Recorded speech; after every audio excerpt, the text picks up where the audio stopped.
naomba tuziangalie hizi athari ambazo zinatokamana na yale mambo walioyafanya wanawake kwa waume zao.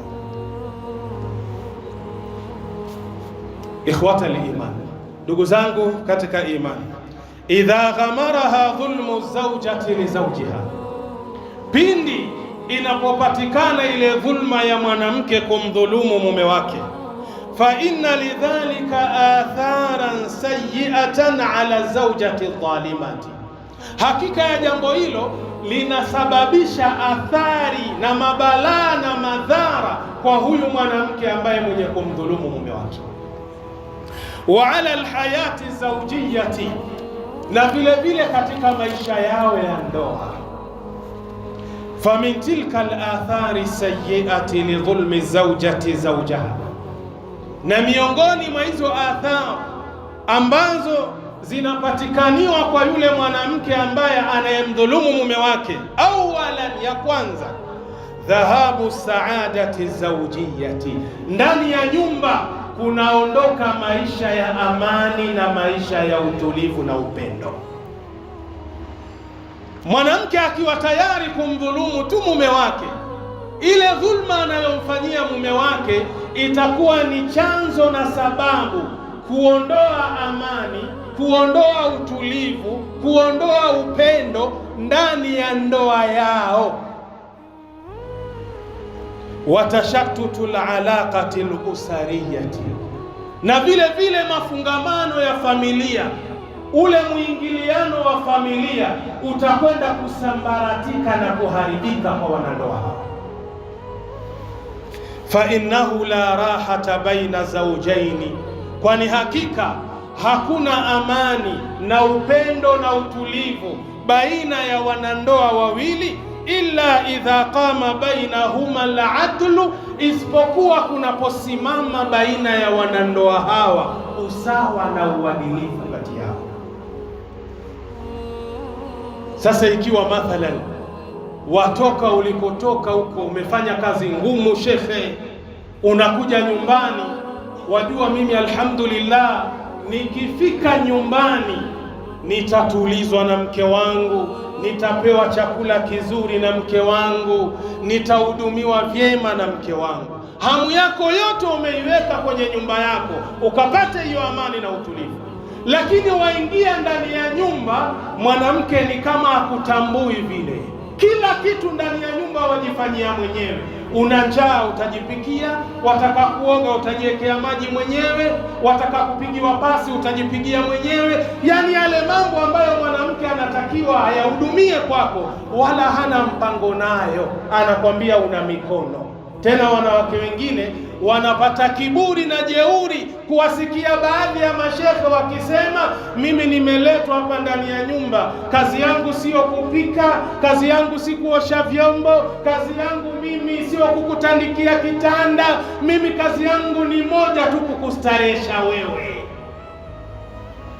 Jamani, basi kama ingekuwa hivyo, Mtume sallallahu alaihi wasallam asingejaribu kumpa wasia binti yake Fatima akafanye kazi za nyumba kwa mkono wake mwenyewe. Fatima alikwenda kwa Mtume sallallahu alaihi wasallam, alipofika hakumkuta Mtume sallallahu alaihi wasallam, akampata mama yake ambaye ni nani? Aisha radhiyallahu anha. Hata kama hakumzaa, ni mama yake mdogo. Alipofika pale akampelekea kesi yake, mama kule nyumbani mimi kutwanga, nyinyi mnasema kuponda ama kitu gani? Kwaniumiza, angalia mikono ilivyo hii. Nimesikia kumeletwa vijakazi hapa, alikuwa nimemfuata baba yangu anipe angalau kijakazi hiki kimoja ambaye atanisaidia kazi zangu za nyumbani. Mama Aisha radhiallahu anha akamwambia nini? Baba yako hayuko, lakini inshallah akija nitampa salamu zako. Fatima akarudi nyumbani. Mtume alipokuja akapewa habari zile. Alipopewa, Mtume hakutaka kulala, kushaingia jioni, ni usiku, akaamua kwenda mpaka kwa binti yake Fatima ambaye ameolewa na nani? Ali ibn Abi Talib radhiyallahu anhuma. Alipofika pale akagonga mlango, ni usiku. Man fil bab, mlangoni yuko nani? Ana Muhammad. Sio umesimama mlangoni, wewe ni nani? Mimi Ustadhi Isa. Sema jina lako, atakuwa useme jina lako, ndio heshima hiyo ya kujibu, hata kama una cheo.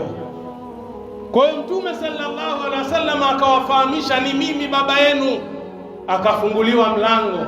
Naam, baada ya salamu akawauliza, nasikia mwanangu Fatima umekuja nyumbani ukasema 1 2 3, ni kweli? Angalia, Mtume anamwambia binti yake, anamwambia, binti yangu, je, nisikufahamishe kitu ambacho utakapokifanya kitakuwa ni bora zaidi kwako na mume wako kuliko jambo la kuja kuomba kijakazi akusaidie kazi zako nyumbani? Wote wakasema bala ya Rasulullah. Ndipo Mtume akawafundisha hizi ambazo ni tasbihat: subhanallah walhamdulillah wala ilaha illa Allah wallahu akbar. Mtume anamwambia Fatima, fanya kazi zako za nyumbani kwa mikono yako.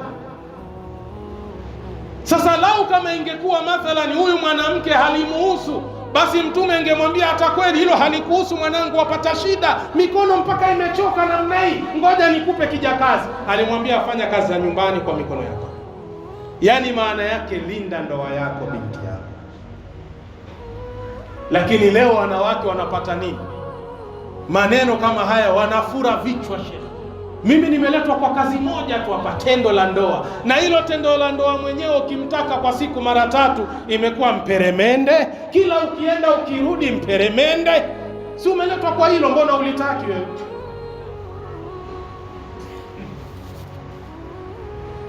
Kwa hiyo ndugu zangu katika imani, athari ya kwanza na madhara ya kwanza mwanamke anapokwenda kumdhulumu yule mume wake inayopatikaniwa ndani ya ndoa ni ile amani na utulivu na upendo kukosekana ndani ya ndoa.